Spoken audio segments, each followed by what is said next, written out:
I will tell you, we're going to go ahead and get started. Like the bishop always tells us, we will not dishonor those who are on time by waiting for those who are late. I'm Pastor Jeremy. Welcome to Emmanuel Lutheran Church. We have restrooms out there. We also have some restrooms upstairs if people need to use those facilities. There are a bunch of snacks. So there will be an intermission today, right? So during the intermission, I hope we have way less snacks. All right? So now it is my extreme pleasure to introduce to you the father of our nation, the man on the $1 bill, the man who crossed the Delaware, survived Valley Forge, and helped give birth to our nation, the one and only General George Washington.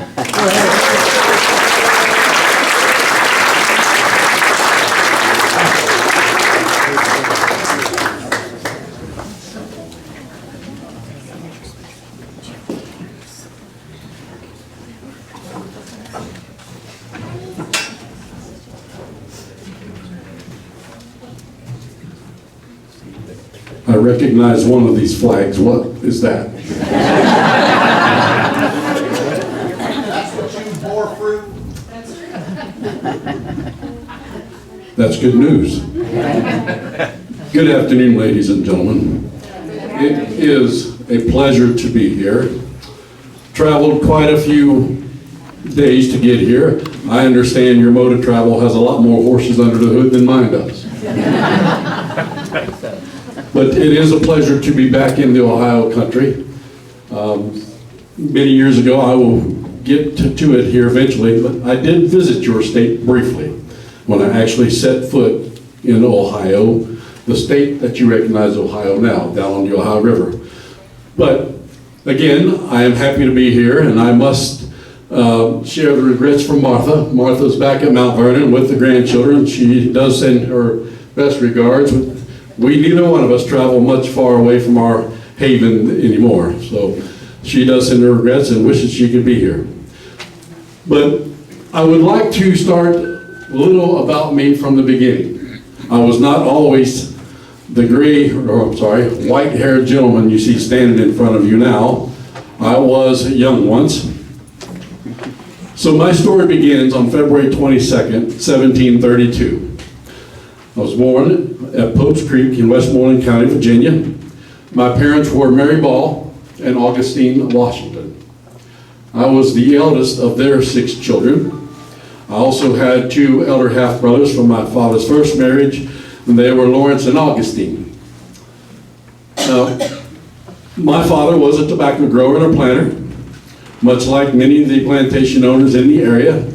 He was a surveyor originally, and everything came in between, and he was a politician. We were all serving at one point or another, but I grew up there. We spent 3 years there at Pope's Creek. Shortly thereafter, I would move again. We would move to a place called Little Hunting Creek, and we would spend several years. Now, what my father would like to do, he would develop a piece of land. We would stay there, then he'd move on to the next one. What my father was doing was developing land and farms for his children. Once he was gone, they would inherit these places. So at Little Honey Creek, we stayed for quite a few years. And then we would move again to Ferry Farm. Ferry Farm is located on the Rappahannock River, right across the river from Fredericksburg. Now, Ferry Farm would be where I would spend most of my teenage years up until my early adulthood. And due to my father's death, shortly after my 11th birthday in 1743, I would be unable to travel overseas for formal education like my elder brothers had been able to do at the Appleby School outside of London. So I was tutored and educated closer to home throughout my youth. Local little schools, and sometimes tutored at home. When I was in my 15th year, Lawrence, my elder brother, who since my father's death had become like a second father to me, suggested that I joined the Royal Navy. Now, I was an ambitious young man, and my brother Lawrence had shared stories from the time that he had spent in the Navy as well, under the command of Admiral Vernon. And I was enticed by the idea, and I wanted to join the Navy. However, my mother, upon hearing from a relative in England that I would be treated more like a dog in that service, was adamantly against it. That a family member, an uncle in London, told her I'd be better off as a tinkerer and to remain in the colonies instead of joining the Navy. So I honored my mother's wishes, as we all should, and as I did. And at that point, I took up training in the art of being a surveyor. I'm sure we're all familiar with what a surveyor is, from a set of instruments that Father had left behind in one of the storehouses. And at the age of 17, I was commissioned as the first official surveyor for Culpeper County, Virginia. Now, I remained in that trade for some time. Shortly thereafter, though, Lawrence married a young lady by the name of Anne Fairfax. Now, I don't know if you're familiar with Virginia or the colony of Virginia, but the Fairfaxes were one of the wealthiest families in the entire colony. And we derived great pleasure from the time we spent at their exclusive estate, Belvoir. Spending time with the dances and the fox hunts, and spending time in their library, and making close friends out of George William and Sally Fairfax. Not long after, in September of 1751, Lawrence and I would set sail for Barbados. Now, this would be the only time in my life that I would leave the colonies. We were sailing for Barbados due to my brother's health. He had consumption. I believe you know that today as tuberculosis. We were sailing there to seek remedy for his failing health. Shortly upon arrival there, I was stricken with smallpox, bedridden for a few weeks, and I would return to the colonies in January of 1752. Lawrence would sail on to Bermuda and other places seeking additional remedy. Unfortunately for me, my brother would return in June of that year, and he would die of his illness the following month. The second time I would lose a father figure in my life. Again, I remained in the surveying trade up until the time that I was commissioned a major in the Virginia Regiment. That vacancy had been made possible due to Lawrence's death. But what I truly desired, though, was not a colonial commission. I wanted a royal commission. This was going to be the only way I could travel and rise in Virginia society and travel in the same social circles as the Fairfax family, whose lifestyle, as I indicated, I truly admired. Now, I would enter into the conflict that you know today as the French and Indian War. In 1753, Royal Governor Dinwiddie of Virginia had heard that the French were making encroachments in here into the Ohio country. Now, the Ohio country to us was western Pennsylvania and on. So it started out there by Pittsburgh. And I volunteered to take a letter from the governor to the commander, the French commander at Fort LaBeouf up in northwestern Pennsylvania. And that letter was simply stating, leave. A few more words, but that was the basis of the letter. We were sending a message to the French that you are not welcome here, that this is British Crown territory, and you are encroaching upon Crown lands. I delivered the letter. We left on October 31st, 1753. Went up there, I picked up my guide, Christopher Gist, and other men. We made our way up to the fort. We arrived there in December, we came back. On the way back, we ditched our horses, Christopher and I did, and we set across the country on foot. At one point, we come upon an Indian, and he wants to help us carry our supplies and so on and so forth. He wants to help me carry my gun, but don't surrender your gun. And not long after that Native American fellow, a few feet in front of us, wheeled about with his gun and shot point blank at us both, Christopher and I. He missed, apparently. We grabbed a hold of him, took his weapon, and sent him on his way. Mr. Gist wanted to kill him. I did not permit it. We sent him on his way. We made our way closer, getting closer to Pittsburgh area, and came upon the Allegheny River. And it was not frozen completely across. It was frozen within 50 feet of each side of the bank. So we set about the entire day with one axe that we had between us, building a makeshift raft. And that we tried to make it across the Allegheny. Now it was flowing with ice in the middle. Ladies and gentlemen, something tells me I'll have something else to do with rivers in the future. Well, we tried to get across that river. Halfway across, I was thrown into the river. Mr. Gist got me out of the river, and we ended up on a little island in the middle of the river. He had frostbite. We spent the rest of the night getting warm and trying to recover, and the next morning the river was completely frozen over, and we escaped across the river and made our way back to Williamsburg with the letter from the French. Guess what the letter back to us said? No. Everybody wants to say no. We want you out. Yes. We don't want to go. No.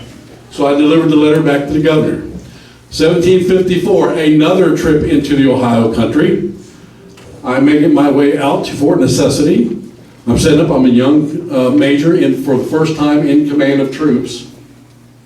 Make our way there, and as I'm there in that area, Great Meadows, I'm approached by an Indian ally, Half King, and he makes me aware that there's a French detachment not far from here, and I believe they're on a spying mission to see what you are doing.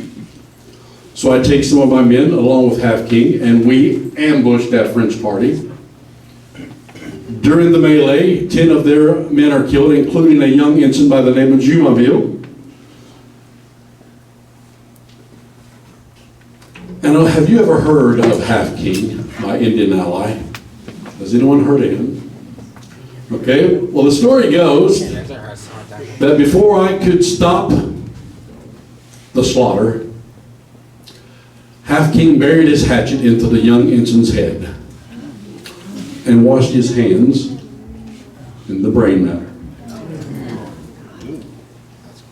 10 of them were killed before it could be stopped. Half King did this to the ensign, and the braves followed up with 9 others. We made our way back and realizing that there would be a retaliation for this event. Now this was in the end of May in 1754. Shortly thereafter, we were making improvements to that little fort, Fort Necessity, when a French force of about 900, several hundred Indians and a couple hundred French surrounded that fort, and throughout the day on July 3rd, they fired upon us, killing 30 plus of my men, many injured. Remember, I was a young major, prone to make mistakes. The location of the fort was not desirable. It was not the best place. I did not clear the line of fire from around the fort far enough back so they could fire down upon us. And throughout that evening, my men, the ones that weren't injured or the ones that were, and the officers got into the rum. The end of the evening, the French commander called a halt to the firing and offered terms of surrender.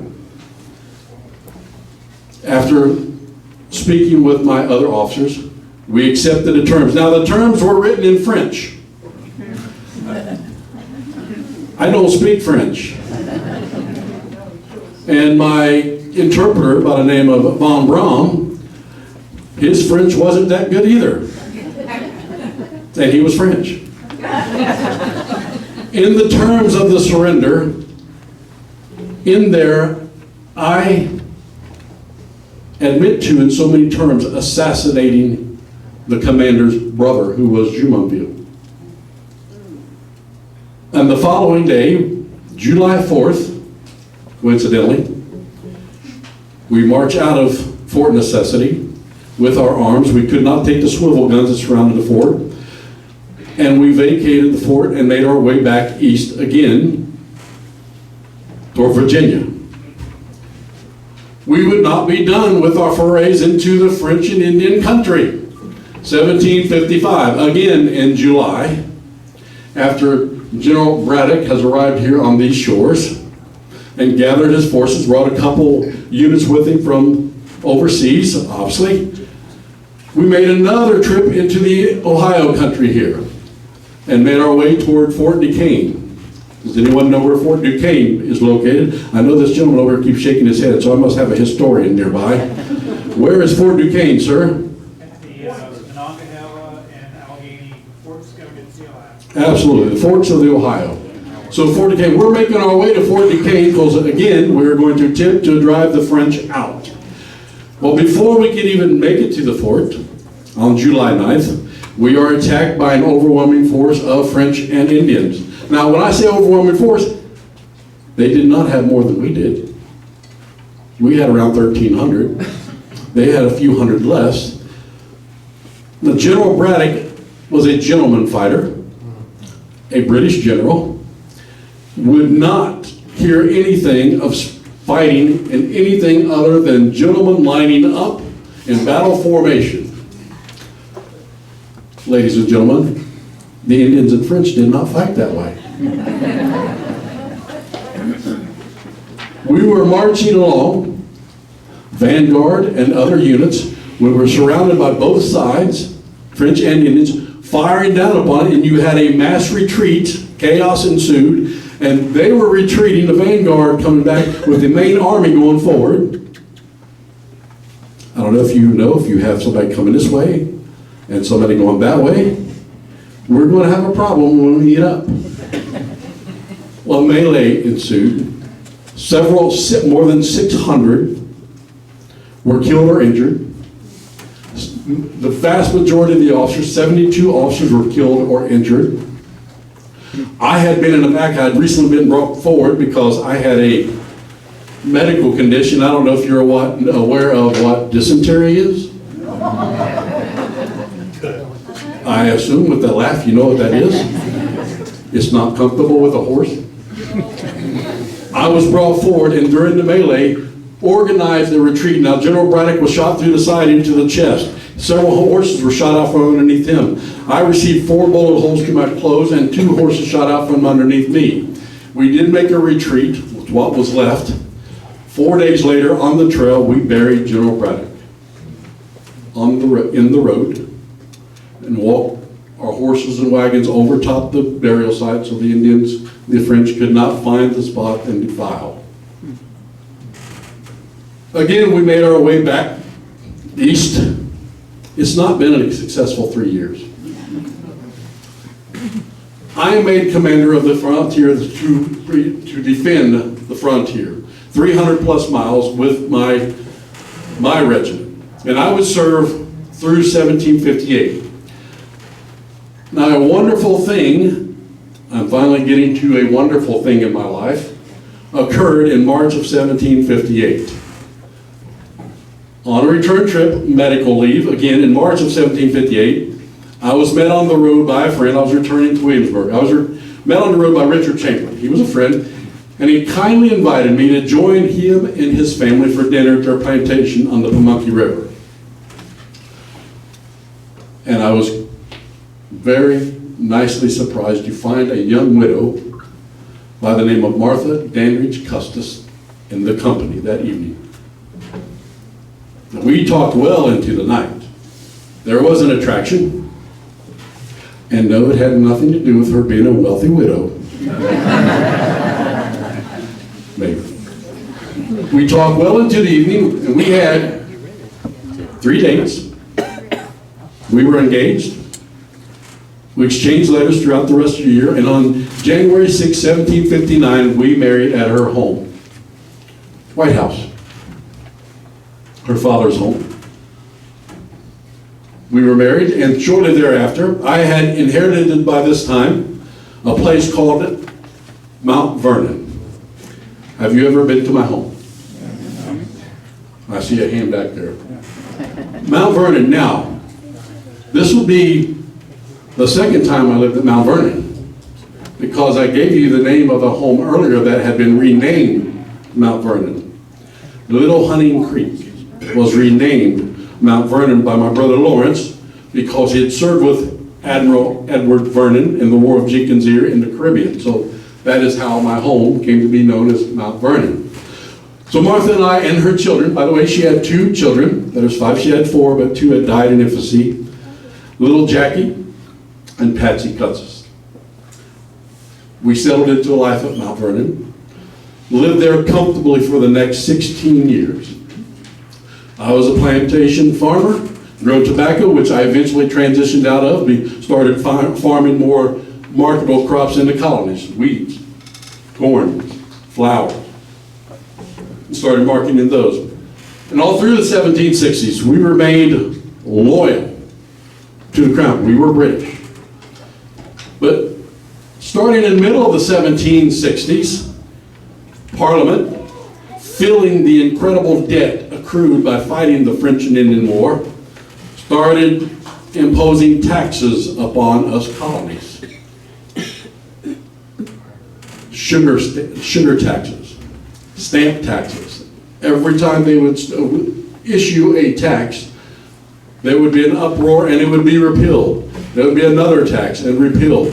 Now, I don't know about you. Do I have any youngsters? I'm going to point at this young man right there chewing on his fingernails. It tastes good. Let me ask you a question, young man. What is your name? Austin. Was it? Austin? Austin, do you receive an allowance? Occasionally. Occasionally. Is that mom right there? Okay. I was going to say, I do not have a dog in that race, so you take out with the parent. So, Austin, let me ask you a question. Let's suppose that you had a weekly allowance, or you were given money from your father or your mother, and let's say, I know times have changed and there's a lot more involved with allowance and much more of it. Let's say though it's $10, all right? I'm going to come to you, Austin, and demand $8. Out of every $10 you get, I want 8. Now here's what I'm going to do for you, Austin. I'm not going to give you an explanation. You will not have any voice in this argument whatsoever. I am just going to take it. Is that okay with you? No? All right, so all through the 1760s, we were being taxed over and over, but we did not have, Austin, wait for it, we did not have a voice in that parliament. And King George taxing us, we had nobody in that parliament. We were 3,000 miles away. We were demanding the rights of British subjects. We wanted a voice in that parliament, but we had none. So that's where that rallying cry came from, no taxation without representation. Now, you have to think about the colonies. For the last 100 years, colonies had been established, local governments had been established. We were used to doing things our way. The British Crown had never stepped in and done something like this before. We were well established in the way we governed ourselves. So all of a sudden now, due to that debt from fighting that war, we are getting taxed with no say-so whatsoever. Also, I understand if I take the $8, you can file a form each year on April 15th to try to get some back. I've been made aware of this situation. I don't know how I feel about it, but we'll talk later. So we remained loyal for the crown through the 1760s and through the 1770s. And we started rebelling, in so many words. First, committees of correspondence. There was letters written. Mr. Franklin has gone overseas. All these things are happening, but we are not receiving any satisfaction whatsoever. 1770. There's British troops in Boston, an occupation, and that will continue for some time, as we know. There's a ruckus caused one night in December, something called the Boston Massacre. That sets tempers aflame. 1773, the tax on that tea and favoritism to one particular tea company, the Sons of Liberty, Minutemen, and everyone else involved, board those ships in the harbor, and what did they do? They wanted to have a little bit of tea. They tossed 342 chests of tea into the harbor. Now, personally, ladies and gentlemen, I was against the destruction of the tea. I understand why, but I was against the destruction of the personal property. I believe there's other ways to do it, other than destroy company property. The following year, the Crown sends the troops over. The harbor is blockaded, and Boston and our sister colony of Massachusetts is in trouble. They are in need of aid. First Continental Congress is called, 1774. How are we going to address these intolerable acts? So we are gathered. I'm a delegate to that First Continental Convention in 74, and we agreed to have another in 1775, the Second Continental. We gather there, and before we even gather, starting in May, before we even gather, at a place called Lexington and Concord on April 19th, 1775, a shot will be fired that is heard around the world. Now, Austin, is that your brother? What is your brother's name? Speak up, young man. Lucas. Lucas, answer me a question, if you will. How can a shot be heard around the world? If it's like delivered. If it's what? If it's like delivered on a paper. Well, allow me to describe it in another way.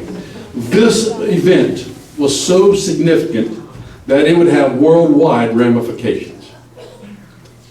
That shot fired at Lexington and Concord against the British coming out to take stores of military supplies from the townsfolk of Lexington and Concord, for the first time brought force upon force in that regard. We, the colonials, were fighting for our rights, and we're still fighting for our rights at this time as British subjects. We were defending our rights. You had no right to come and take our stores. So, we did not allow it. We started fighting. We chased them all the way back to Boston. Minutemen came from far and wide, surrounding Boston, to the tune of 19,000 troops. And I won't call them troops because we didn't have an army. We had nobody that was trained. The only training they may have received would be from watching from Indian reprisals and attacks upon the frontiers in the different parts of the colonies. So back in Philadelphia, the Second Continental Congress has started, and in June they are looking for a commander. I am nominated by John Adams and eventually unanimously elected to be the commanding general of the Continental Army. I was not the only one vying for this position. You might be surprised to know that the President of Congress wanted that position. Now, who was the President of Congress? A well-known bootlegger there in Boston. I'll give you a hint. If you look on that document that you're signing over there, whose is the largest name? Mr. Hancock wanted that position. Now, I wore a buff and blue Virginia Regiment uniform, one much like I have on today, to Congress, to make it openly known that I was willing, I was ready to do my duty to serve if the need was there. After being nominated in June 18th, and I have a copy of my commission, I did make my feelings known from feelings of great distress, from a consciousness that my abilities and military experience may not be equal to the momentous task that I was given. However, I was going to enter upon that duty, and I would exert every power within my possession in support of that glorious cause. Shortly thereafter, I had to write one of the hardest letters I have ever written in my life. Any young folks in here with their girlfriends? Or any newly engaged folks in here? I had to write a letter to my beloved back at Mount Vernon, letting her know I would not be coming home. that I was going to Cambridge, Massachusetts, to take command of the Continental Army. That is what we would be calling it shortly. Now, upon arrival there, I cannot tell a lie, by the way. I have to tell you, I was not really pleased with what I found. I had been serving in the military before, and what I found was not a military force I thought equal to the task that we had in front of us. But it's what we had. I started acquiring officers. I started making appointments. And there was one particular young man that I thought showed great potential. Of all things, he was a Boston bookseller. Does the name Henry Knox sound familiar? Mr. Knox had been studying, reading. His experience was reading. His only military experience was reading. He had been studying military tactics, artillery, so on and so forth, from the books that he had in his shop. And I saw great potential in Mr. Knox. And Mr. Knox volunteered to go to Fort Ticonderoga, bring back cannon, which he did.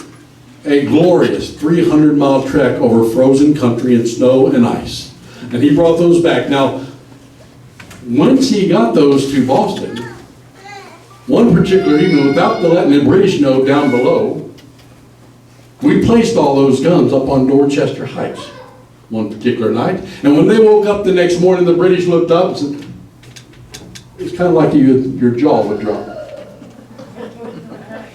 They've done more in one night than I've been able to do in 3 months. My guns were facing down, pointed at the British, and they could not defend against it. They could not aim up high enough, but I could definitely aim low enough. The terms were gathered, and they agreed to leave Boston. So when all those British troops left, we marched into Boston. The war would be over, right? They are gone. Many thought that. They had left. They were thinking victory already. But no, ladies and gentlemen, they would return, and we determined that they would return to New York City, which they did the following year, later that year. Now, back in Philadelphia, a committee is put together of 5 gentlemen: Thomas Jefferson, Benjamin Franklin, John Adams, Roger Sherman, and Robert Livingston. They are tasked, June 11th through June 28th, they are tasked to write a document, to write a declaration. Now, that declaration is to tell the world why we are going to separate, why we feel the need, and why we have the right to. And it's to spell out our grievances. And there's a long list of them. Did anybody read that, by the way, before you signed it? Wait a minute. You do not read it before you sign it? Is that a thing that happens these days? Okay.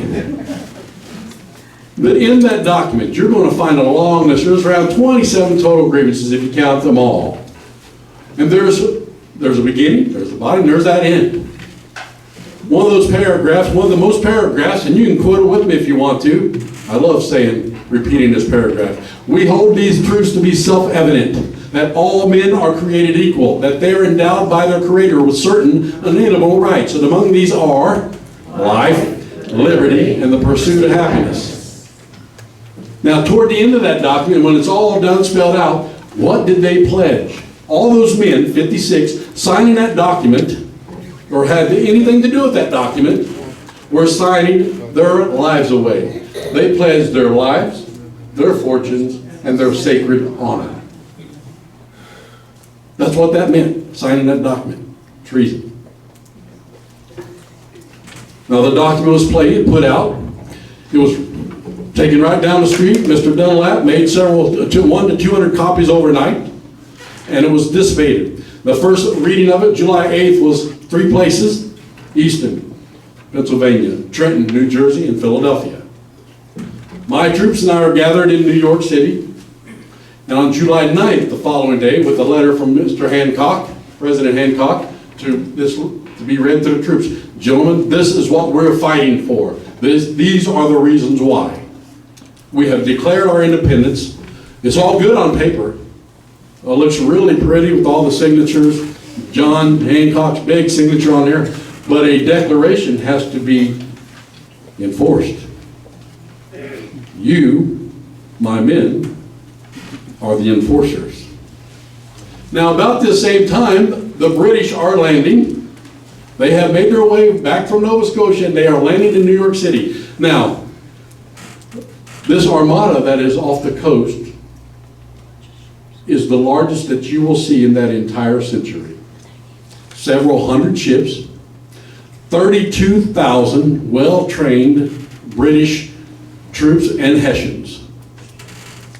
32,000. I have around 19,000 untrained, undisciplined, raw, for the most part, recruits. I'm not saying all. There were some that had military training back and so on. So the document was read on July 9th. It wasn't long after that, through the following 3 months, into July and August, that my army is defeated time and time again across New York, across New Jersey, and into Philadelphia, or into Pennsylvania. Shortly before Christmas, 1776, we called a war council. We have to have a victory. We had lost everything up to that point, and the war effort was about over. The men were deserted, men were going home, there was no proper supplies. We needed a victory. So a war council was called, like I said, and I determined, Colonel Knox, Colonel Glover, a Marbleheader from Massachusetts, a fisherman, you will gather boats. Colonel Knox, you will organize it. You're going to take my army across this river. And there were supposed to be several crossings down south of and further. Several crossings simultaneously across that river, where we would get across the river where I was, march 9 miles south and take Trenton, a Hessian outpost. Now, as we crossed into Pennsylvania, General Howe had positioned these different outposts throughout New Jersey area before you got to the Delaware River. So that night, December 25th, Christmas night, 1776, we make a crossing. Now, as I mentioned earlier, I knew there would be other crossings. That crossing did not go on time, as planned. Nothing ever really does. It was several hours behind schedule. A severe storm came in with ice, sleet, and snow. Now, here's where I come up with 2 words that I use routinely throughout the Revolutionary War in my documentation, letters, and declarations. Divine providence. Now, that storm came in as we are going across the river and as we are marching south. Now, you would think, okay, was that storm a hindrance? In some ways it was. But was that storm also a blessing? Because a lot of those Hessians down there at Trenton and the commander, Colonel Rawl, they'll be thinking, who in their right mind would attack us on a night like this? Maybe a crazy American commander. We crossed the river, and then we marched south. And as we're marching south, we separated the army in 2 different roads. As we marched south, people were coming out wondering, what is going on outside? Who is marching down this road? And people would come out and they would join our formation. In one particular spot, we came by a house and a young doctor came out, and he joined the formation and marched with us. The words came out of his mouth, well, maybe one of the boys may need me. So he joined the march. We did arrive at Trenton after daybreak. We were supposed to be there for daybreak. Now the sentries had been, they weren't as strongly put as they would be in the nights before due to the weather, and due to being worn out because the militia units, my militia units in the area, were constantly challenging the sentries and the outposts around those commands. So they were relaxed that night, and it was Christmas. And just before that, earlier, there had been a detachment of a militia unit that had tried to attack Trenton, but they were repulsed. Colonel Rahl, the Hessian commander, had been alerted that there might be an attack that night. From what I understand, he took that note of warning and stuck it in his pocket. And I will let you know something else. The Hessians were not all drunk that night. You may have heard this. That is not the case. So we arrived, and we did take Trenton. We took several hundred prisoners.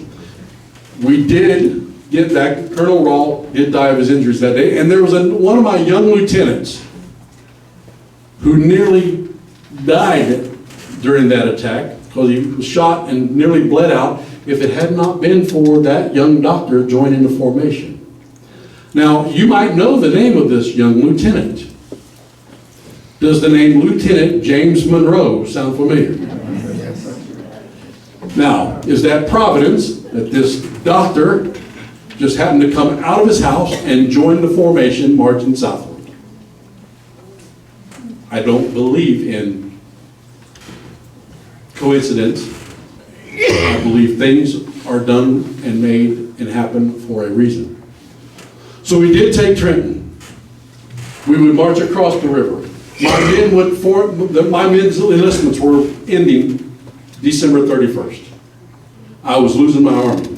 We wanted another victory. Princeton was there.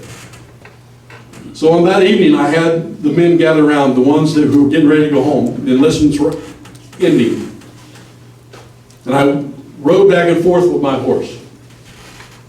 And it wasn't always a white horse, just to let you know. I did have a chestnut by the name of Nelson that was more, the one I rode more during the engagements because he could stand cannon fire and so on and so forth. But I rode my horse back and forth, pleading with men. I was offering them a $10 bounty. Please stay. We need you to stay. The $10 bounty wasn't working, so I dismounted the horse and I made a plea with them. My brave fellows, I know you have done everything I've asked you to do and more than can be reasonably expected. But your country is at stake. Your wives, your houses, and all that you hold dear. You've worn yourselves out with fatigues and hardships, but we know not how to spare you. If you will consent to serve 1 month longer, 1 week longer even, you will render that service to the cause of liberty and to your country, which you probably can never do under any other circumstances. Slowly, friends started looking at friends next to them. I'll stay if you'll stay. Slowly, they started stepping forward. And I would like to say all of them stayed, but all of them did not, but more than half did, and my army survived.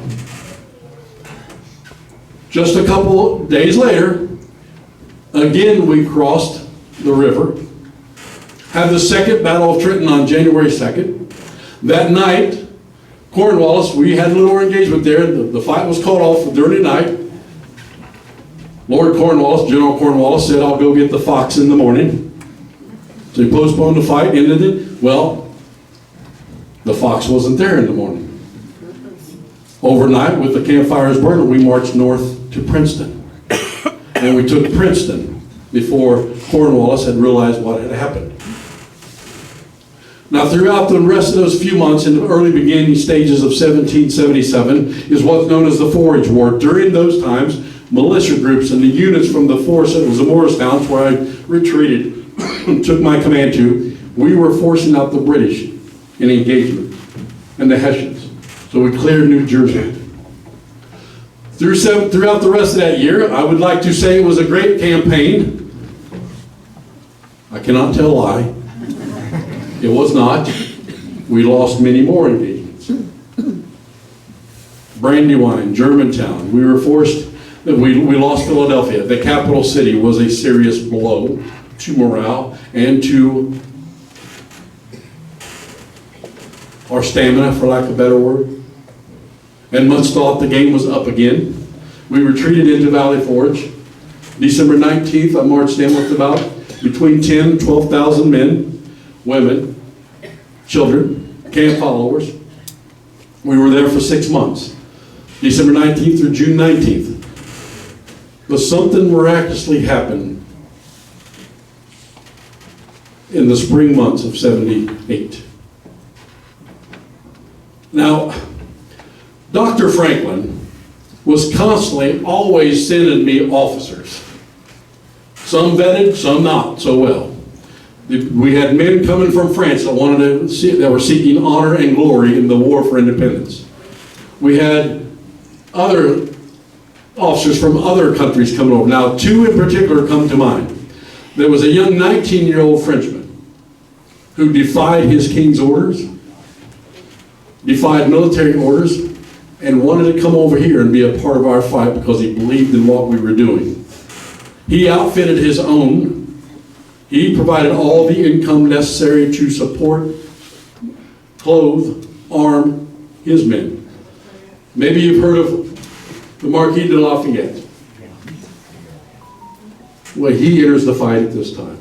There was also a Prussian officer that came to Valley Forge, also vetted not so well by Dr. Franklin. According to Dr. Franklin, this young man, or this man, was a general with great military background. No, he was more like a captain. His name was, and I'm not going to say all of his name, but Baron von Steuben. General Steuben, that he is now, put together and trained my army in the fields of Valley Forge. So when we marched out of Valley Forge, it was not the same army that marched in. Has anyone been to visit Valley Forge? It's beautiful and green now. Beautiful trees, nice monuments. But ladies and gentlemen, it was not beautiful then. When we marched in, I had my men immediately start building well over 1,000 huts that would house 12 men apiece. During Valley Forge, I would lose 2,000 men to illness, malnutrition, hunger, disease. Over 2,000. Camp followers, the women, there was 500 women there. They were there with their husbands. Sometimes they would follow them and would go on from one camp to the next. Well, when we marched out there the following June, at the Battle of Monmouth, I saw for the first time an army that could go toe to toe with the British. And we remained on the field when they left it. We claimed that as a victory. And I think at that point, someone might be looking at me and saying, can you stop talking so we can have a refreshment? Would you like to have a refreshment at the moment and we continue in a moment?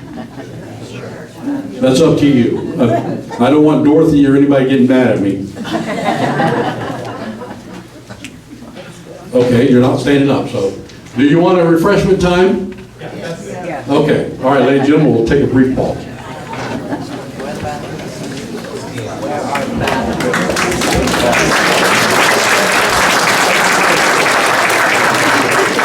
Much better, but like, there are way more people than that here. That is so weak. The Lord be with you. Much better. General, I'm not sure if you're acquainted with this, but that's how you get a room of Lutherans to hush up. Yeah. Anyway, I do have one announcement myself, and then I will be handing this microphone to a young lady for another announcement.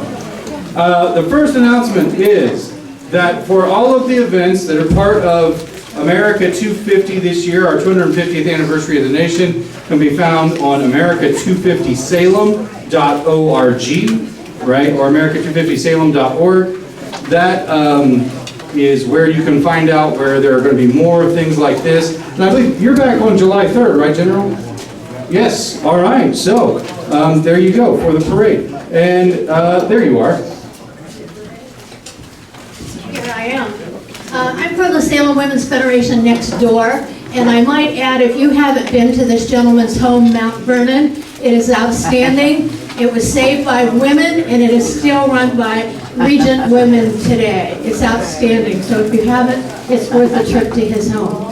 I want to share with you that the Salem Women's Federation is partnering with veterans this year because we can't thank our veterans enough, because every day we wake up and we're safe. We didn't have bombs here in our country like they've had in Europe. So we really want to honor our veterans this year. We have commissioned Doug Terrell. He's an actor. He was on Off-Broadway the entire month of December. He's performed at the Kennedy Center, the Library of Congress, and over 50-some major cities across the United States. He is a major actor. If you Google American Soldier, the play will come up. If you Google Doug Terrell, his name will come up on YouTube with different clips of the movies that he's been in. We will bring him in July the 25th. It will be held at the Salem High School, and we'd like everybody to come if you can to honor our veterans and thank them. So you'll see more advertisements on it as it gets closer. Thank you, Glenn. Thank you very much. So I'm about to give the microphone back to General Washington. At the end, though, whenever he's finished, we're going to sing a song. I forgot the song we were supposed to sing in the beginning. I was so excited to bring him out. It's okay. I forgot the benediction last night, too, but I remembered by the end, so it's okay. But here we go. I'm getting to cheat. I believe it's Battle Hymn of the Republic. Is that what it is right there? Okay. Yes, sir. All right. Well, I just didn't want to, because that's the theme song of the Union Army, and I didn't want to cause, Well, sir, we were all Union at the time. So, yes, I hail from Virginia, but we did not have a North and South at the time. But continuing on, ladies and gentlemen, the war was progressing rapidly. Through 1778, at the Battle of Monmouth, for the first time I did see my army, that could go toe-to-toe, and we could stand with and possibly defeat this British juggernaut. Now, the war, much after this time, would progress to the south. Nathaniel Greene, Lafayette, would go south. They would be chased around by Cornwallis and others down there, where eventually I, myself, and the French, under General Rochambeau, and the other commanders in the south, we would corner Lord Cornwallis, General Cornwallis, at Yorktown in October of 1781. And after much bombardment, they did finally offer surrender. Now, General Cornwallis did not come out to surrender the sword. He feigned an illness that day. I guess he did not want to suffer through that, so he sent his second, General O'Hara. General O'Hara came out and first approached one of the French generals, Rochambeau, who motioned over to me. So General O'Hara then came to me. I so many words, no. General Lincoln. So General Lincoln accepted the sword, which was only fair because General Lincoln had surrendered his sword the year before in a surrender to the British. So satisfaction was obtained. The war would go on for a brief time, but that was the last major conflict, last major battle. And on September 3rd, 1783, the Treaty of Paris would be signed, bringing this long 8.5-year conflict, our War of Independence, to an end. Those colonies would now be recognized as free, sovereign, and independent states. Now, early in December, after I had sent out a notice to the states, my circular letter, and then saying goodbye to my officers early in December at Francis Tavern in New York City, on December 23rd at Annapolis, I would surrender the commission back that Congress had granted me as commanding general of the Continental Army. The significance of this is this. There would be no military rule. Military rule was surrendered back to the civilian population, the government, not a dictatorship. I had no designs to take over, even though being offered a kingship, and we not just fight a war to rid ourselves of a dictatorship, of a kingship. Surrendered the commission back to Congress, and the following day, I would knock on the door and be greeted by my wife at Mount Vernon Christmas Eve. Now, to back up just a little bit, the war had not been kind to Martha and I and the stepchildren. Back up in 1773, little Patsy, who had suffered from seizures, you know it as epilepsy, she suffered a major seizure on June 19th, a Saturday, and died that day, less than 2 minutes after the seizure.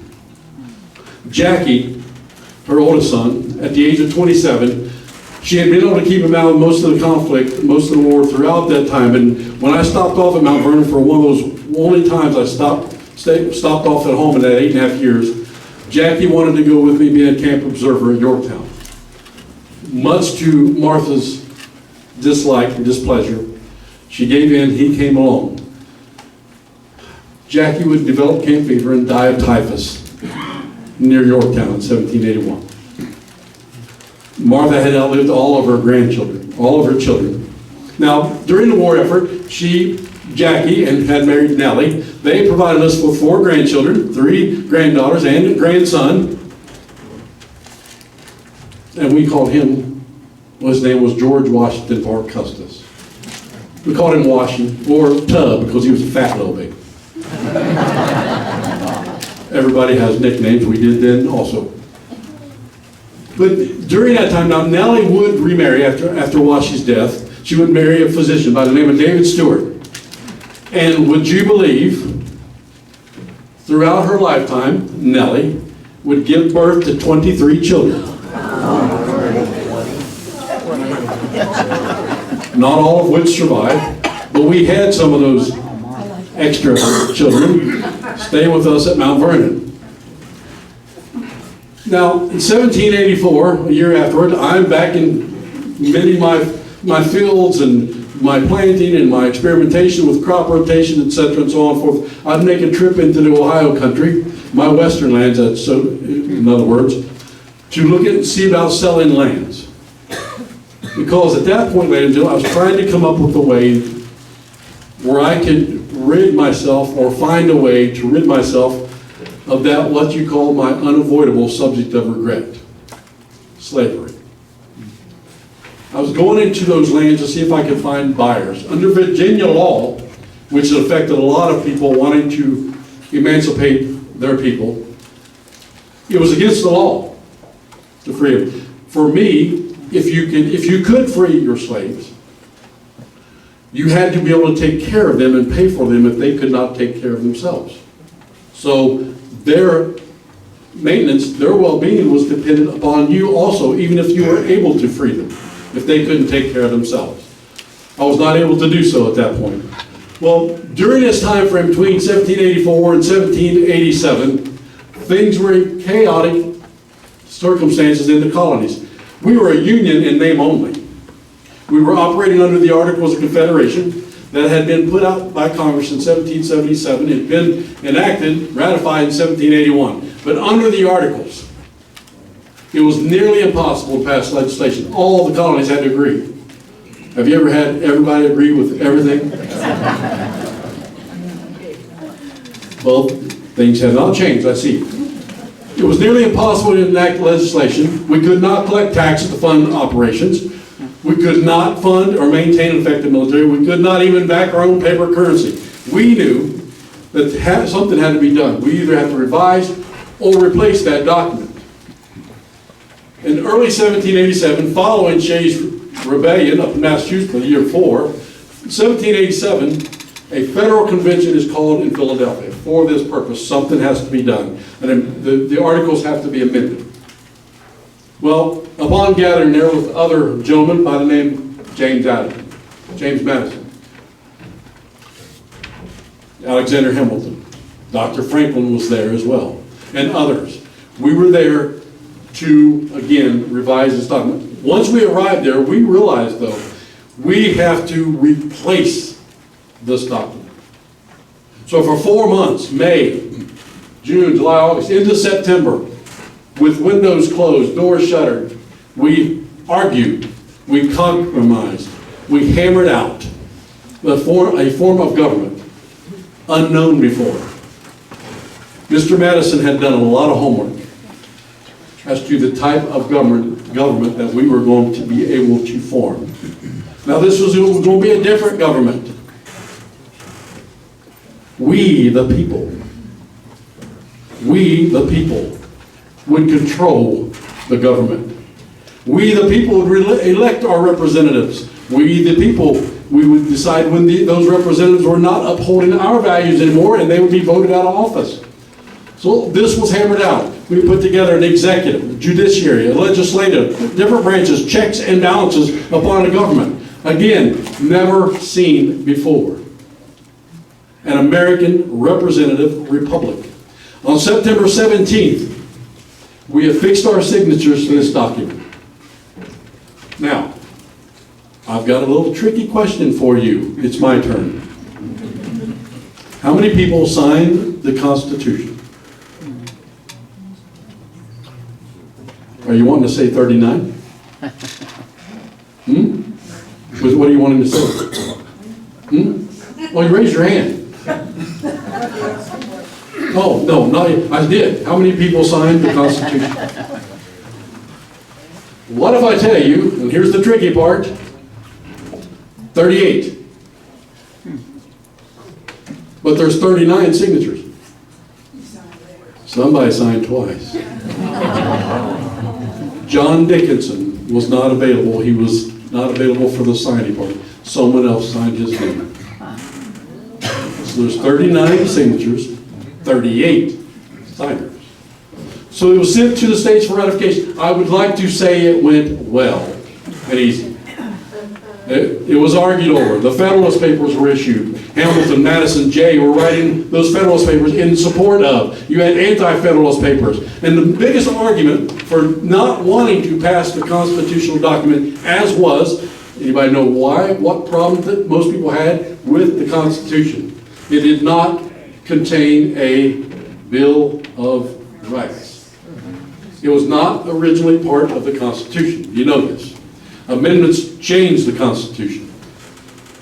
It was passed with a promise, with an understanding that yes, eventually there would be rights added to, supported by the government.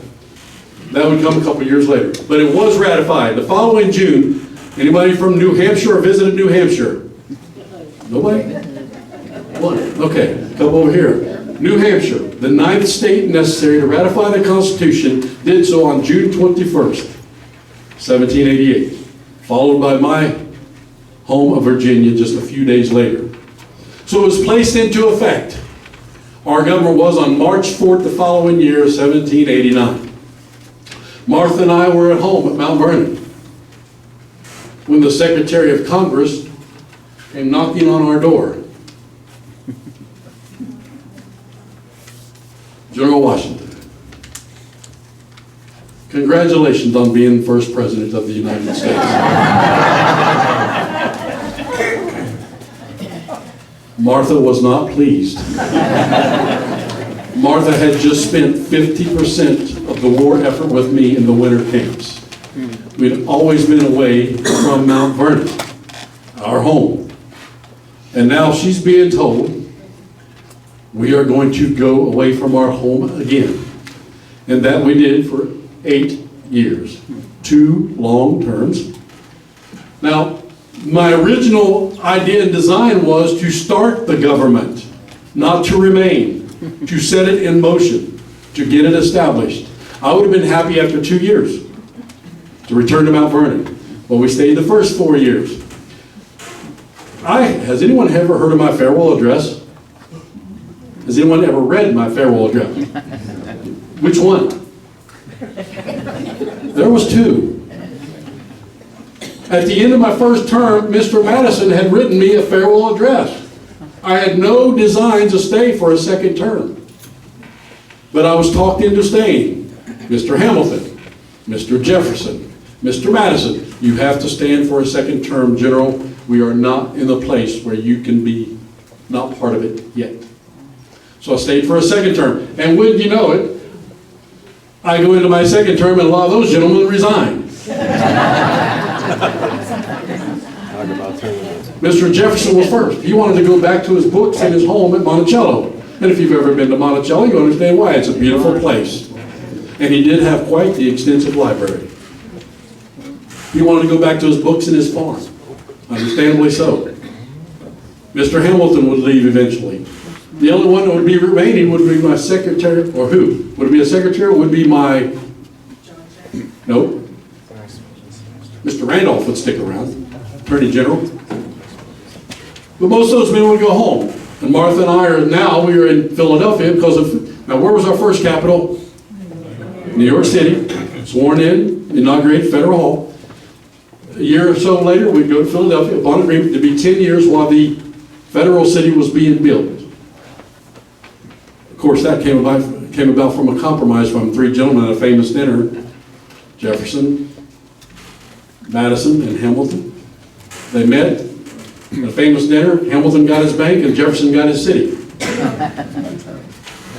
Something to look up. Well, I tell you what, sometimes I get asked, well, can you explain that more? And I am told now all I have to simply say is, go Google it.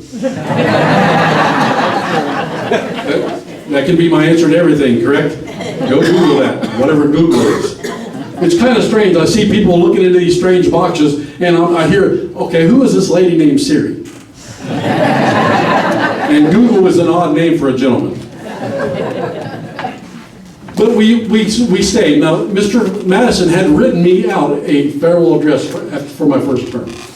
I stayed, obviously, for a second term. That was placed aside. At the end of the second term, Mr. Hamilton, I have come out of retirement for me, and I want him to write my second farewell address. And I gave him the one from Mr. Madison to refer to as well. Some things were kept, and a lot of things were added. But the ideas and the thoughts and comments in there were my ideas. I wanted him to draft it. In that farewell address is my resignation letter and my advice to our new country. I address in there certain things of not getting involved in foreign entanglements, whether ally or enemy. I address in there, and you'll have to tell me how this is going today, please steer away from party politics. I warned against the two-party system. Because before that second term had come about, that two-party system had showed its ugly head with the Federalist, and I've sometimes referred to as a Federalist, under Mr. Hamilton, and the Democratic Republicans underneath Mr. Jefferson. Parties had been formed. I guess it was inevitable. Mr. Jefferson was more for an agrarian society. He wanted the rights to be dissipated. He wanted the states to remain most of the rights. Whereas the Federalists, and understand, I had a conversation with a lady earlier, why the Federalists were so adamant about having a stronger federal government. What had I just gone through for 8.5 years begging and pleading the states for? Food, supplies, uniforms, powder, armory, everything. We never, ever had enough. Now, I brought something I want to show you. Do I have any foodies in here? I guess that's the term that you like to try different foods. No? No foodies. You're experimental. So you're willing to show. What if I ask you, what's your first name? Terry. Terry? Terry? Some of my men ate this to survive. Would you like to chew on some tree bark? Wow. My men would chew on tree bark. After going a fortnight without proper food. 2 weeks. Or, young lady, what's your name? Karen. Karen, are those leather shoes? Would anybody like to nibble on Karen's leather shoes? Well, I'll let you do what my men did to them first. Boil it a little bit. Then you can chew on some shoe leather. That's why we were so adamant about having a stronger federal government. What we had just witnessed for 8.5 years from a government that was ineffective under the Articles of Confederation. So you understand why. Now, full disclosure, back then, we did not foresee the size of government now. Back then, when going through the Constitution and forming the Constitution, Men were coming out to do their duty, to do their service, and they would return home. Whether they were lawyers, whether they were a farmer, they would come and do their duty and go home. I don't think we foresaw back then politicians serving 45 and 50 years. If we had had hindsight 2020, we probably would have said term limits. But that's not how we thought then. People think, well, why did they come up with term limits? Why was that so? It was a different time, folks. People did their duty, they went home. So, the Federalist Party, the Democratic Republican Party, started showing us rear to ugly head, and we had ugly politics then. Go back to the election of Mr. Adams and Mr. Jefferson, that fight, and the following one, 1800, well, that one, and the following one after that. And in my time, the first person that got the most number of votes, one became president. And the one who got the second was automatic vice president. Now imagine that. If the person you did not like the most got the second number of votes, that's your vice president. Welcome, Aaron Burr. Which happened with Mr. Jefferson. Aaron Burr was his vice president. Mr. Adams, though they had an awful election, Mr. Jefferson was his vice president. Mr. Jefferson was formed out of the party. Mr. Adams was a Federalist. That didn't go well. They barely talked. So understand why and how we wanted a stronger federal government. Because of what we had just witnessed, what we were not able to obtain, what we were not able to do for our soldiers. So I retired. I recall on Inauguration Day, March 4th, 1797, the newly sworn in President Adams.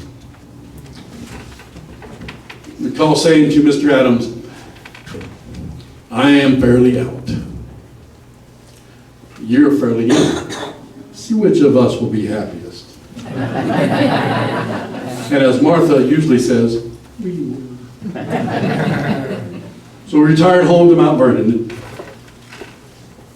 I would have 2 years. On a cold December day, on December 14th, 1799, as I normally did every morning, I would get up, deal with correspondence, have my devotional. I would have my favorite breakfast, corn cakes buttered with honey and butter, and a couple cups of tea. That may have had something to do with my dental problems, I'm not sure. But I'd go out riding about my farms, and that particular day was icy snow, there was a winter storm, and sleet and rain. At 3 o'clock, I came back to the house every evening for dinner. That was dinner time, 3 o'clock.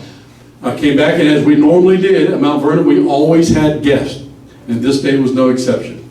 I arrived a little late. I did not want to keep them waiting. Martha pleaded with me to change my clothes. I would not do so. So we had dinner. Later that night, I started developing a soreness in my throat.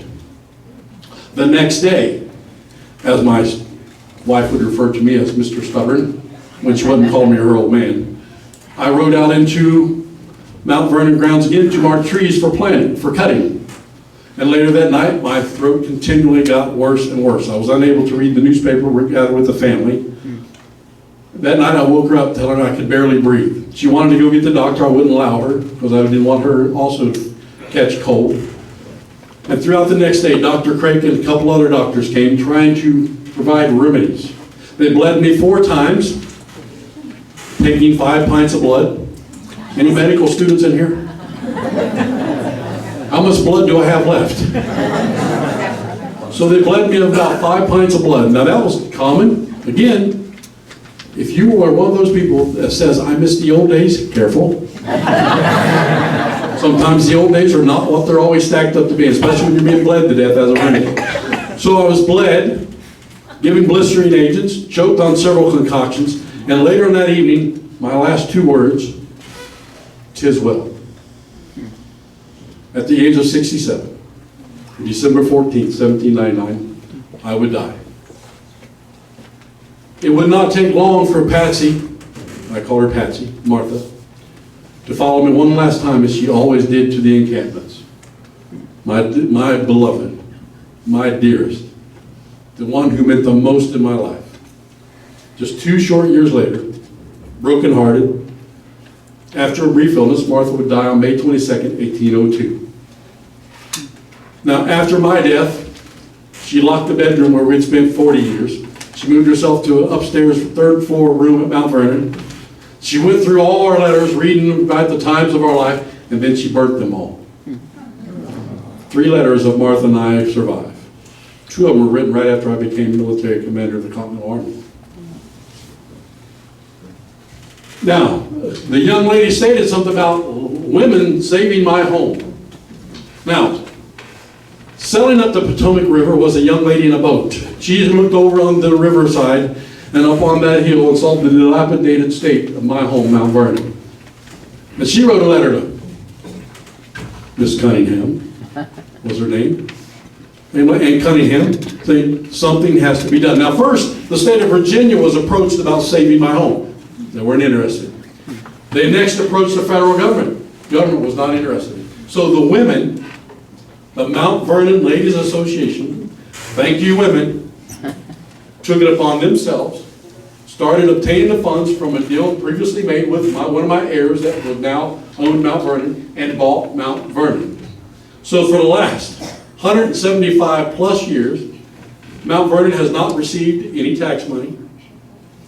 It's covered and ran by, again, the Mount Vernon Ladies Association. Thank you, ladies. And if you go to my home, right now specifically, in the next 2 or 3 months, I have a whiskey distillery. Please buy a bottle.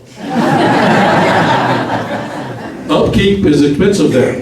And it's just recently been renovated for our 250th birthday. There's still a little bit going on, like I believe the 3rd floor is still closed.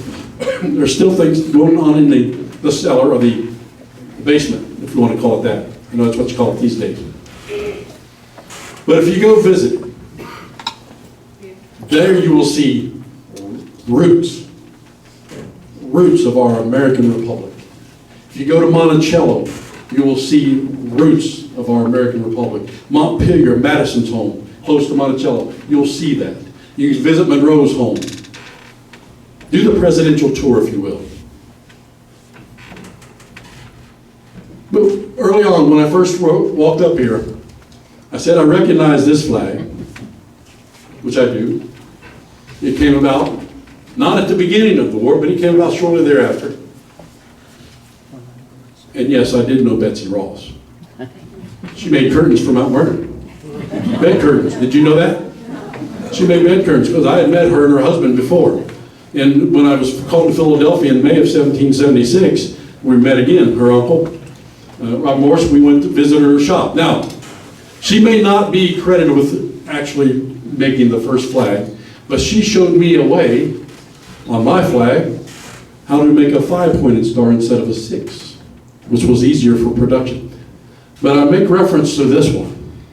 Now, if my count is correct, and I did enjoy mathematics, I believe there's 50 on there. 13 to 50. Congratulations, folks. This American experiment lasts. The Republic is strong. Regardless of what I was going to say about the politics, there's politics in every generation. People are at each other's throats. But my one question to you is this. You do have a say-so in it. You do have the power to write letters. You do have the power to do that strange thing, talking in that box again, making phone calls. You do have the right and the power to make your voices heard to your elected representatives, do you not? Change only comes about if we are not silent. What if we had been not silent throughout the 1760s and early 1770s and not stood up to oppression on taxes? Would we be still speaking with a British accent? Which that was not. I don't know. But we are celebrating this year 250 years of an experiment. Well, that's no longer an experiment. That's an American success story. So kudos to you, and if you would just say with me on 3, give me a huzzah. 1, 2, 3. Huzzah! Now at this point, I would like to answer some questions. If you have any questions. Yes, sir. Do you have any memories of being a young officer in the British Army, especially maybe under Ed Braddock? I specifically remember, now, I volunteered for that expedition to be an aide, not as a paid member of that. The reason I joined that expedition was to join and obtain military experience under that senior officer, General Braddock. And I do remember a lot of it, I'd make recommendations, sometimes they were put aside, and I worked with other military men that I would fight with and fight against throughout the Revolutionary War, which would come years later. And the reason, again, I joined that was to gain military experience. Because before, I've not been exposed to that much. It was all from what I could gather around me and other men that had been fighting in 1753 and 1754. So military experience was something I sought after listening to stories of Lawrence, my older brother, tell me about the stories that he had serving in the Navy under Admiral Vernon. So my thoughts at that time were, and we were men seeking honor, we were men seeking glory. We wanted to obtain these things for ourselves because we knew how we were going to rise, and I wanted to carry myself as a gentleman. I wanted to be an officer. Excuse me. So in 1755, when that opportunity came, I was there for educational purposes. I'm not being paid, just for there to observe and be a part of something. And we were very confident that we were going to be successful. No one could have predicted what would take place on July 9th before we got to Fort Duquesne. We were just a few miles away from Fort Duquesne when they attacked us, by the way. Other questions? Silent group. All right, back here. How many siblings do you have? How many what? Siblings. Siblings? All right, I had 5 younger, and they all died before me. And I had 2 older, which would also die before my death. Lawrence, as I said, would die in 1752. He was more like a father figure with me. And all my other siblings would die before me.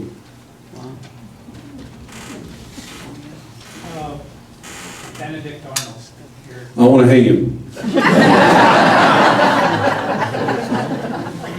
What about him? Just your experiences with I want to hang him. Well, okay, ladies and gentlemen, here is a twist of fate and how history can be flipped upside down. If General Arnold had not met that man, Major Andre, and that wife who had dealings with Mr. Andre, if he had not tried to turn over West Point to the British, he today would probably have his name everywhere and would be an American hero, if not more, if it had not been for that. But now, how many people do you know named their children Benedict? Do you know of anybody? One. Okay, one.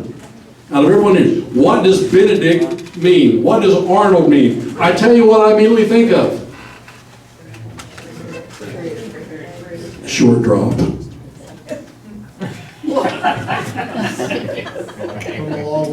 Exactly. And now I wanted to trade Major Andre for Arnold, but the British would not surrender him. And of course Arnold would go on and attack Virginia and so on and so forth under British uniform. Now, history was not kind to Mr. Arnold. He went back across the pond and did not get anywhere over there either. So whether you're British or American, if you're a traitor, the other side knows it, you're a traitor. And Benedict Arnold was a traitor. I wanted to get my hands on him, and I've already said what I would have done twice. Now for the young folk in the room, do I have any 10-year-olds in here? Real quick story about a 10-year-old. The youngest fellow to serve underneath me in the American Revolutionary War was a young man from Connecticut. His name was Richard Lord Jones. Now Richard, when the call went out for troops in 1777 in that area, he wanted to join up and support the cause. He was a fifer. A fifer is a musical instrument player, and fifers and drummers were important for troop movements and so on and so forth. So he joined the military. At one point, not long into his service, he was captured by the British, him and his commander and his unit. Now, the commander comes up to young Richard, looks down at this really small fellow, and asks him, just what can you do? in a snarky voice, "Just what can you do?" Little Richard looks at him, "I can fight, sir." So the British commander says, "Would you be willing to fight one of my men?" Richard, of course, says, "Yeah, as long as he's not as much bigger than I am." So he finds a fellow, he's a little bit bigger than Richard. They strip off the extra clothing not needed, and they commence the wrestling. One's on top of the other, Richard's on top, then the other fellow's on top, they're back and forth. Finally, Richard gets the best of this other little man, and as you call it today, he taps out. He's done, he's had enough. Enough, he says. So Richard gets paroled over his bravery, and his commander, he makes his way back. Now, how old are you? 12, okay, close enough. During about this time, he may have been 11 about this time. He marches, now I want you to envision this. What's your name, Austin? Lucas, okay. Lucas, imagine this. You marching 200 miles without shoes. 200 miles, Lucas, without shoes or socks. 200 miles, Lucas, in winter without shoes or socks. Can you imagine that? Yeah. Can you imagine? Really? I don't know if you can imagine doing 5 miles in grass. So I'm going to take you for your word for it that you're a pretty stout young fellow. But young Richard did do that. And when he went home, his folks didn't want him to return, but he returned to his unit. And he marched another 200 miles, eventually back to the unit. Now, at some point, he makes his way to my encampment at Morristown, 1779, 1780. And at a dinner party thrown in my honor from his commander, young Richard is called forward, because young Richard is also known to have a beautiful singing voice. So he's called forward and he sings a song in the tent. Well, let me correct that. Before he sings a song in his tent, his commander gives him a glass and he drinks it right down. Little Richard did not know that was wine. So he drank it right down, but he had to walk a little while to get the effects of that wine out of his system. And he sang a song. And he sent over to the ladies' tent, the officers' wives, and he sings a song over there for my Martha. Martha rewards him by giving him a $3 note. He folds it, puts it in his pocket. Just a short while later, the officers join their wives walking down the hill, and young Richard sings another song for that general, the Marquis de Lafayette, who also pays him. Now, little Richard would make his way back to Connecticut. He would serve 3 years. He would make his way west after that. He would settle momentarily in Ohio briefly, and he would make his way on over to Indiana, where he lived to be in his mid-80s. Until his dying day, he had that note folded the way it was when Martha gave it to him. Now, the oldest person to serve with me during the Revolutionary War was there at the Battle of Lexington Concord. Actually, he didn't serve with me, he was before me. But he was there at the Battle of Lexington Concord. And you can Google it. I would tell you his name, but I won't make it interesting. This young man was in his field.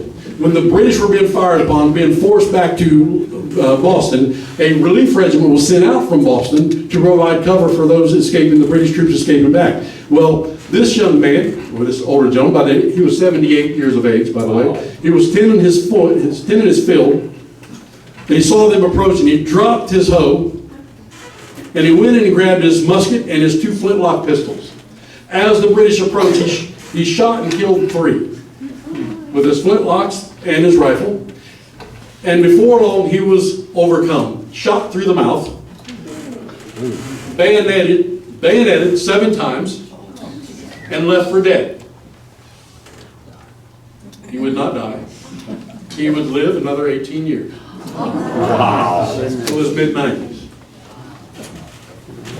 That is the stuff. When people come up to him and, now my grandfather, my 5th great grandfather removed, or my 6th great grandfather, or this person or that person served underneath Washington, or was at this unit and everything. That's the stuff that made up the colonies. That's the stuff that made up the Minutemen. That's the stuff that made up the officers that brought all this about. Hardcore little men, 10 years of age, that could walk 200 miles barefoot. Men that would chew on tree bark, boil leather shoes, just have enough to eat. Men who would suffer through disease, malnutrition, exposure, froze to death. By the way, did you know on the March to Trenton on that Christmas night, 2 men froze to death? 2 froze to death on the march. Anybody want to take us home and eat it later? I mean, rather chewy. It's kind of gritty too.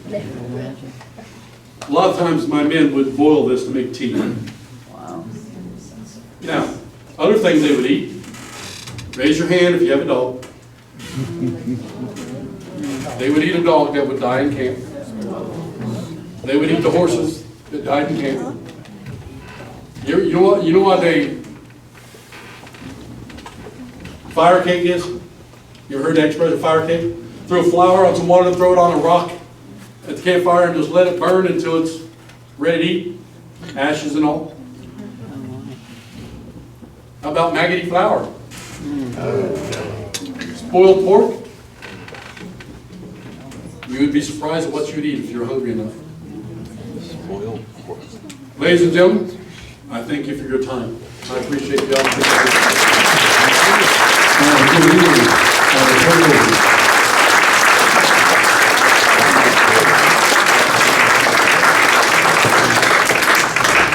Thank you so much, President Washington. Anyone who would like to have a picture with President and General Washington, you could come forward after. Anyone who would like one of those three-corner hats over on the table, please take one. And Arlene, are you ready? You have waited so patiently. I love you for that. All right. So, we're going to sing the Battle Hymn of the Republic. I think we have sheet music. I think the controversial, like, John Brown's Body verse is not in there, so I think we're okay. All right.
We would like to thank everyone for coming here today.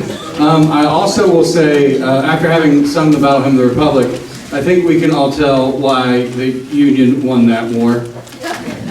Right? Is threshing out the vintage where the grapes of wrath are stored? That's a lot of compliment. Oh, I wish it was, in Dixie back in the day. Yeah, I can tell why Sherman made it all the way to the sea.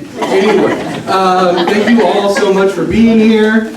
Thank you again, General Washington, and just again, thank everyone who helped put this together, our Curt, Dr. Curt, and everyone who contributed. Thank you for being here. Have a great afternoon.